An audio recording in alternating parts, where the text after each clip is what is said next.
এই হচ্ছে অ্যামাজনের জঙ্গল মনে হচ্ছে, এটা অ্যামাজন না, এটা হচ্ছে সেন্ট্রাল পার্ক বনবিতান। এবং এত সুন্দর একটা জায়গা, এখানে কোনো মানুষ দেখতে পাবেন না, চারদিকটাই শুধু ঘন জঙ্গলে ঘেরা। এবং এই রাস্তা দিয়ে আমি যাচ্ছি, ওপরে প্লেন যাচ্ছে, আওয়াজ হচ্ছে, মেঘলা আকাশ। এই দিকটা খুব সুন্দর সাজানো, এখানে হচ্ছে প্রেমিক প্রেমিকা বসতে পারে, এই সব জায়গাগুলো সুন্দর জায়গা, সাজানো গোছানো আছে। কিন্তু কিছুটা পোর্শন আছে যেখানে খুব ভয় লাগবে গেলে, এবং সেই জায়গাটা এখন সন্ধ্যাবেলা আমি যাচ্ছি না। যদিও এইগুলো দেখিয়ে দিই, সব জঙ্গল ঝোপঝাড় হয়েছে, বসারও জায়গা আছে।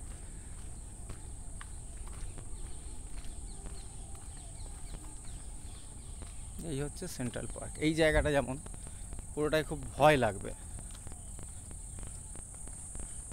পেয়ারা বন, এখানে প্রচুর শ্যুট করা যাবে পারমিশন নিয়ে, এবং জায়গাটাকে ইউজ করার মতোই। ধরুন কোনো হরর ফিল্ম হচ্ছে, যেমন এদিকটা জাল দেওয়া আছে, এই দিকটা পুরোটাই মনে হবে গভীর জঙ্গল।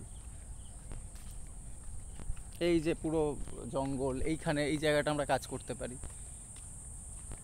এইখান থেকে জঙ্গল দিয়ে দৌড়চ্ছে কেউ, এখন কেউ নেই, মানে কোনো মানুষও নেই, মনে হবে আপনি আফ্রিকার মধ্যে আছেন। আরও যদি আমি ভেতরে যাই তো আরও ভয়ঙ্কর জঙ্গল আছে, কিন্তু আমি অত দূরে যাচ্ছি না। এই যে এই যে জায়গাটা,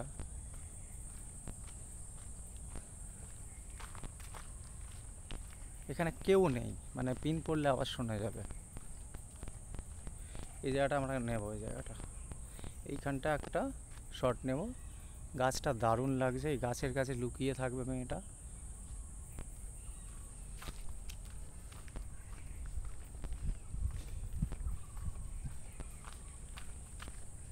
এটা হচ্ছে আমরা যখন পার্ক দিয়ে ঢুকেছিলাম, রাইট সাইড আছি আমরা,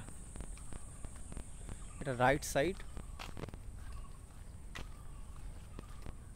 এবং এখানে সত্যি সত্যি মনে হবে আমি একটা এমন জায়গায় এসে গেছি, ভয়ঙ্কর। সেন্ট্রাল পার্ক, তো এই জায়গাটা শ্যুট করব, লোকজন আছে। সো এই দিকে যদি করি আমরা, এদিকটা হচ্ছে কাঁটা পাবো, শ্যুটের লোকেশানটা দেখতে হবে সবুজে আছে কি না। তো আমাদের ধরো এই এদিকটা হচ্ছে একটু পুরনো আছে, মানে কাঠ কাঠ ফাট আছে, শ্যুট করতে গেলে আমরা অন্য দিকটাই করতে পারি।